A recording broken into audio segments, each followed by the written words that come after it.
बूंद बूंद से घट घड़ा भरता है। बूंद बूंद से घट भरता है।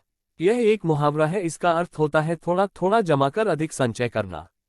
दोस्तों, आप सभी यह जानते हैं कि आज के समय में हमारे देश के प्रधानमंत्री श्री नरेंद्र मोदी जी देश को स्वच्छ करने के लिए कई अभियान चला रहे हैं ताकि हमारा देश स्वच्छ और सुंदर हो जाए। इसके लिए उन्होंने बहुत लोगों को प्रेरित भी किया है। उनकी इस कोशिश में भारत देश के कई क्षेत्रों के लोग उनका सहयोग भी दे रहे हैं और उनके सहयोग से देश की स्वच्छता में काफी हद तक सुधार भी आया है। जिस तरह वे देश को स्वच्छ करने की कोशिश में जुटे हुए हैं, उसी तरह यदि एक एक कर देश के सभी लोग देश को स्वच्छ करने में जुट जाएंगे तो हमारा भारत देश भी दूसरे बड़े देशों की तरह स्वच्छ और सुंदर हो जाएगा। इसी से जुड़ी एक कहानी आज मैं आपके सामने प्रस्तुत कर रहा हूं, जिसमें एक व्यक्ति की कोशिश ने पूरा मोहल्ले के लोगों को प्रेरित कर दिया। बूंद बूंद से घड़ा भरता है। एक बार की बात है, एक रोहन नाम का लड़का था। वह बहुत ही शरारती था। उसकी शरारतों से पूरे मोहल्ले के लोग परेशान रहते थे। वह शरारती होने के साथ साथ पढ़ाई और खेल कूद में भी काफी अच्छा था। उसकी शरारत के कारण पूरे मोहल्ले के लोग उसके पिता के पास उसकी शिकायत लेकर जाते थे। रोहन के पिता भी रोहन की शरारतों से बहुत तंग आ चुके थे, जिसके कारण मोहल्ले के लोगों से अक्सर रोहन के पिता का झगड़ा होता रहता था। एक दिन रोहन के पिता ने रोहन को उसकी शरारत के लिए बहुत डांटा। उसे बाहर खेलने जाने से मना कर दिया और घर पर ही पढ़ाई करने को कहा। रोहन घर पर ही पढ़ाई कर रहा था और उसके पिता टेलीविजन देख रहे थे। टेलीविजन पर देश के प्रधानमंत्री मोदी जी का एक ऐड आ रहा था, जिसमें वे देश को स्वच्छ रखने के लिए स्वच्छता अभियान के बारे में बता रहे थे। तभी रोहन की नज़र टेलीविजन पर आ रहे मोदी जी के ऐड पर पड़ी। वह बहुत ही ध्यान से मोदी जी के ऐड को देखने लगा और उनके इस ऐड से वह बहुत प्रभावित हुआ। उस दिन उसने मन में निश्चय कर लिया कि अब वह भी मोदी जी के इस स्वच्छता अभियान से जुड़ेगा और देश को स्वच्छ करने में उनकी मदद करेगा। दूसरे दिन रोहन सुबह उठा और मोहल्ले के सभी लोगों को इकट्ठा करके मोहल्ले में सफाई के लिए बोलने लगा। किंतु लोगों को लगा रोहन की इसमें भी कोई शरारत होगी और वह उनको परेशान करने के लिए ये सब बोल रहा है। मोहल्ले वालों ने रोहन से कहा कि हम लोग तुम्हारी बातों में नहीं आएंगे, तुम बहुत शरारती हो और इसमें भी तुम्हारी कोई शरारत छिपी होगी। फिर रोहन ने कहा कि मैं कोई शरारत नहीं कर रहा हूं, सच में मैं देश को स्वच्छ रखने में मोदी जी का साथ देना चाहता हूं, इसलिए आप लोगों को भी उनका साथ देने के लिए बोल रहा हूं। लोग रोहन की बातें सुनकर हंसने लगे और वहां से जाने लगे। रोहन ने उनको रोकने की बहुत कोशिश की, किंतु मोहल्ले वालों ने उसकी एक ना सुनी और रोहन को डांटते हुए वहां से चले गए। इसके बाद रोहन ने सोचा कि मैं अकेले ही यह काम करूंगा और रोहन ने मोहल्ले में सफाई करनी चालू कर दी। लोगों को लगा कि रोहन ये सब जोश में आकर कर रहा है, कुछ देर बाद जब थक जाएगा तो अपने आप शांत हो जाएगा। तीसरे दिन रोहन फिर से सुबह उठा और मोहल्ले में सफाई के लिए चल पड़ा।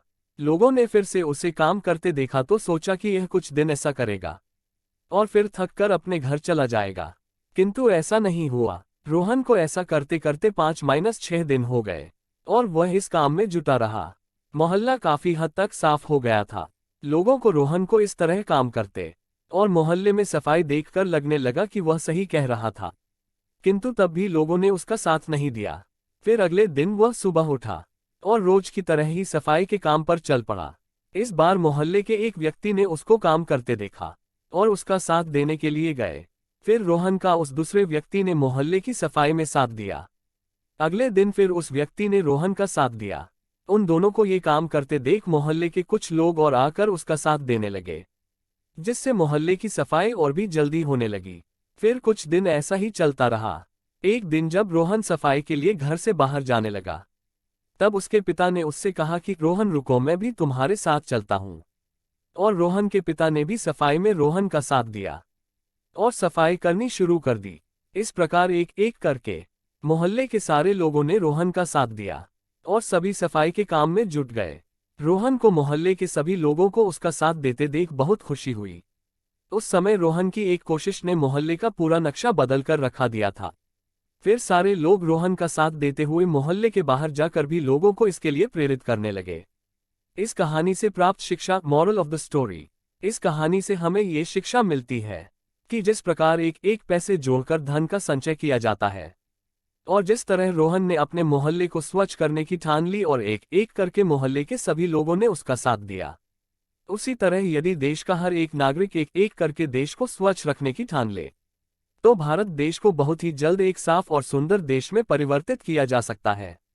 बूंद बूंद से घड़ा भरता है। रोहन ने जिस प्रकार इस मुहावरे को सच कर दिखाया है, उसी तरह हमें भी उसका साथ देना चाहिए।